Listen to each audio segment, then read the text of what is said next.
Phela sithando sami angisakwazi ngagcina ngalela langa yabona. Nami ngisakwazi sizongagcina that day. Hayi umuntu uzibhorekele nje la. Hleli nale mpatha le ukhulu obenze naye lapha phambi kwami ihlalele nje naye icofa ifoni. Usaphila yena. Hayi right nje. Right uqanje ushimile. Ushidlala ukushima nje ngiyakuthemba ukuthi unomona nje. Lalo lithando lwethu. Unomona phela bawukhuluma nequeen yakho kanjeni. Yasezweni ngithi wimo ngiyakuthonda iswini. Vele ungijabe kanjani wasesho njalo king. Hayi mase ngikuculela. Angithi wimo ngase ngakuthonda wimo. Eswini wimo. Ngikusho kahle impela. Unesicelo lana. Unesicelo? Yebo lapho. Khululeka uyazi nawe ngawenzela yena noma yini ngakwashela ngisho impahla yabo. Makucela wena. Uyazi ke. Njengoba wazi ukuthi ngiyakuthanda. Lana kathi siyahamba nabangani bami sayikhipha. Manje la imali ekhanda anginayo bengisacela ungiphe khona ngizokwenza ekhanda. Imali ekhanda? Yebo lapho. Mhlambe ngaba imalini? 1000 rand ungaba right. Imalini? 1000 rand. 1000 rand. Yes. Imali ekhanda 1000 rand. Yebo lapho 1000. Hayi. Ubuthi uyadlala ngithi. No, lesicela ngifuna ukusheza sihamba phambili kakhulu so manje ngizokhuluma bazongenza ngo1000. Ucabanga ukuthi ngiyithatha imali engaka ubeni wazi last kule nyanga esibuya kuwe ngakuphi u30 rand airtime ngaphinda nginikeza u10 rand ngenyanga eyodwa manje ucabanga ukuthi imali engaka ngiyithatha kanti wena unjani? No, uzo afford nje sithi moya. 1000 rand.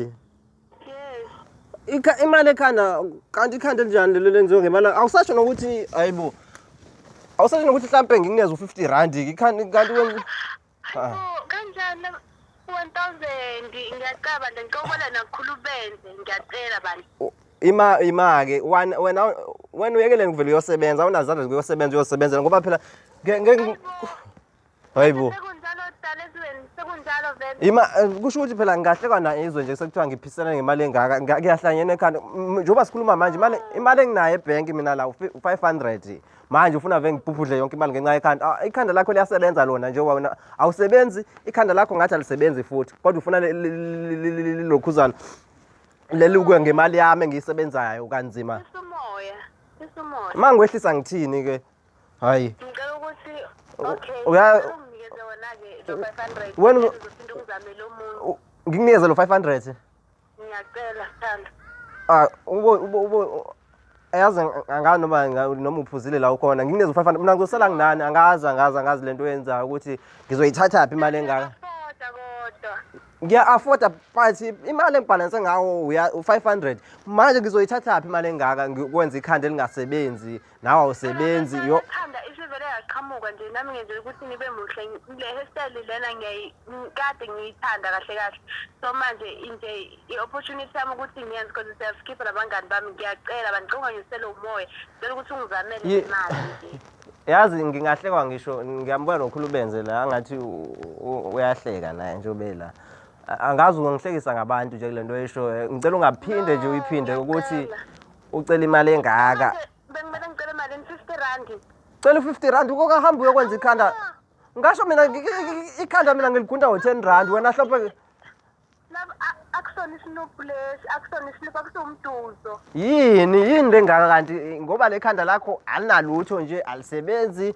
kodwa nakho ufuna imali yomuntu osebenzayo ozisebenzela imali yakhe why ungaveli ngoba kubonakala ukuthi unengqondo uyakwazi ukwenza izinto ezinhle why ungaveli uyosebenza ungishiye phansi mina ngoba unazo izandla zokuyosebenza nawe la sesihlukanisa imali ekhanda mina angathi ngiyacela namhlanje ukukhuluma nawe efonini ngoba hayi no akwazi kanjalo angisilona ibhenki mina ngiyacela bandla ukuthi ungaphinde nje uyisho into kanjalo ngoba hayi okay uzo-afforda mali asikhulumela ukuthi uzo-afforda malini wena ngangcono ukuthi ukhuluma ngemali o30 rand o50 rand ungeke hayibo ngafuna ukukhuluma nge1000 shuko leyo ngizoyithatha phi mina ngizoyithatha phi ngizohamba ngiyojota kanti yini ungeluka abangani bakho abakhoni why ungavele uyogunda ke ngoba phela mina ngiyagunda nawe ugunde vele sazi ukuthi nje kwagundi la kuthina ikhaphu yakwagundi ngicela bandla ungaphindi uyisho lonto uvala ifoni yakho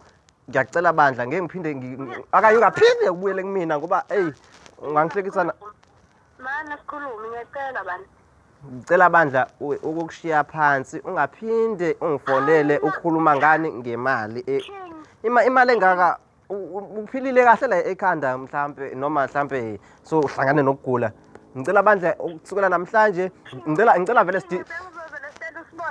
yabo sesina 2 months sijola but namhlanje ngiyasithatha isinqumo ukuthi ngiyakudivorce kulomjolo mina angiyena umuntu othanda ukudivorce emjolweni ngicela sidivorce bandla ngiyacela sidivorce ngiyakuyeka angiyena umuntu odivorce amantombazana but namhlanje ngizokudivorce bengisahilishe inyanga eyodwa ngidivorce omunye naye ngikhulumela ukuthanda kwakhe ngicela manje sidivorce if ukuthi uyobuya kumina so right ngicela ukuyivala ifoni yezwa ubuyele kumina so right yes ngicela bandla ngiyadivorce namhlanje ngicela bandla hayi fuck off hayibo